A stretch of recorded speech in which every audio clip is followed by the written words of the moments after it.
Job chapter 25. Walang matuwid sa paningin ng Diyos. Ito naman ang sagot ni Bildad na Suhita, makapangyarihan ang Diyos, dapat siyang igalang naghaharing mapayapa sa buong sangkalangitan. Ang kanyang mga anghel ay hindi mabibilang, lahat ay nasisikatan ng kanyang kaliwanagan. Maaari bang maging matuwid ang tao sa paningin ng Diyos? Sa harapan ng may kapal siya ba'y dalisay ng lubos?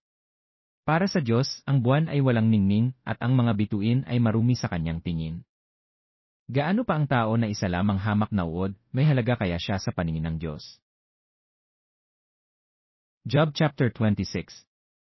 Inihayag ni Job ang kapangyarihan ng Diyos. Tumugon naman si Job, malaking tulong ka sa akin na isang mahina. Sa palagay mo'y sumasaklolo ka sa akin na taong kawawa. Ang walang nalalaman ay iyo bang tinuruan, at ang tao bang hangal ay binigyan ng karunungan? Sino kayang makikinig sa sinasabi mo? At sino bang espiritu ang nag-udyok na sabihin ito? Ang sagot ni Bildad, sa takot ay nanginginig maging ang kalaliman, ganoon din itong dagat at ang dooy naninirahan. Ang daigdig ng mga patay, lantad sa mata ng Diyos. Sa paningin niya ay walang maikukubling lubos.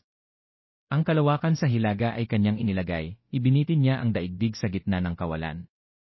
Ang tubig ay iniipon sa balumbon ng mga ulap, at pinipigil niya ito kahit na anong bigat.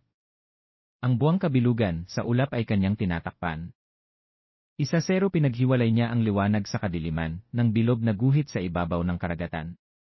Mga haligi nitong langit ay nanginginig sa takot, nauuga, nayayanig kapag sinaway ng Diyos. Sa kanyang kapangyarihan, pinatahimik niya ang dagat sa kanyang karunungan, pinuksa niya ang dambuhalang si Rahab. Sa pamamagitan ng hininga niya, ang langit ay umaaliwalas, pinuksa ng kamay niya ang dambuhalang tumatakas. Maliit na bahagi lang ito ng kanyang kapangyarihan, na hindi pa rin natin lubos na maunawaan. Sino kaya ang tatarok sa tunay niyang kadakilaan? Job chapter 27. Ipinaliwanag ni Job ang bahagi ng masama. Muling tumugon si Job, isinusumpa ko sa Diyos na sa aki nagkait ng katarungan, sa makapangyarihang Diyos na nagdulot sa akin ng kapaitan. Habang mayroon akong hininga na Diyos ang nagbibigay, ang labi ko'y walang bibig kasing kasinungalingan, ang aking sasabihin ay pawang katotohanan. Hindi ko matatanggap na kayo ang may katuwiran, igigiit hanggang kamatayan na ako'y walang kasalanan. Hindi ko isusuko ang aking katuwiran, budhi ko'y malinis, di ako sinusumbatan. Parusahan nawa ang lahat ng sa aki lumalapastangan, ituring nawa silang lahat na makasalanan.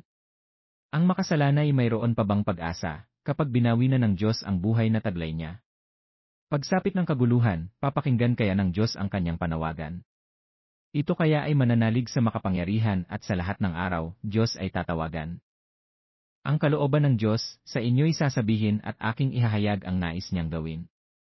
Ang lahat ng ito'y inyo namang nalalaman, subalit ang salita ninyo'y pawang walang kabuluhan. Ang sagot ni Zophar, sa masama ay ganito ang inihanda ng Diyos, sa mararahas ay ito ang parusang ibubuhos, magkakaanak sila ng marami, ngunit mamamatay sa digmaan, ang kanilang mga anak, gutom ang mararanasan. Ang matitirang buhi, sa salot mamamatay, ngunit kanilang mga biyuda, hindi sila tatangisan. Kahit siya'y makaipon ng malaking kayamanan, o kaya'y magkaroon ng maraming kasuotan, isa man sa mga iyon ay di niya papakinabangan, mapupunta sa matuwid ang lahat niyang kayamanan. Sapot lamang ng gagamba ang katulad ng kanyang bahay, parang kubo lamang ng mga aliping bantay. Matutulog ang mayaman, ngunit hanggang doon na lang pagmulat ng kanyang mata, ari-arian niya ay wala na. Mga kasawian ay parang bahang darating, tatangay ng ipu-ipo pagsapit ng dilim. Matinding hangin silangan, sa kanya ay tatangay, tuluyan siyang mawawala at di na makikita. Patuloy siyang babayuhin ng walang pakundangan, ang kapangyarihan nito'y sisikapin niyang matakasan. Sa bandang huli, hangin ay magagalak pagkat itong masama, tuluyan ng bumagsak. Job chapter 28. Papuri sa karunungan. May lugar kung saan ang pilak ay mahuhukay, at may pok kung saan ang ginto'y dinadalisay. Nahuhukay ng tao ang bakal mula sa lupa, at nilulusaw ang tanso mula sa batong nakuha. Sinasaliksik ng tao ang pinakamalalim na kadiliman, ginagalugad pati ang kailaliman upang humukay ng batong yaman. Humuhukay ng malalim sa ilang at kabundukan na hindi pa naaabot ng sinumang manlalakbay, nagmimina sila roon sa gitna ng kalungkutan. Sa lupa tumutubo ang halamang kinakain, ngunit parang tinupok ng apoy ang nasa ilalim. Nasa mga bato ang mga safiro, nasa alabok naman ang gintong puro. Ang daang iyo'y di abot tanaw ng lawin, kahit mga buitrey hindi ito napapansin. Hindi pa ito nadadaanan ng hayop na mababangis, hindi pa nagagawi rito ang leong mabagsik. Hinuhukay ng mga tao ang batong matitigas, pati paanan ng mga bundok ay kanilang tinitibag. Sa malalaking bato'y gumagawa sila ng lagusan, mamahaling hiyas ay kanilang natutuklasan.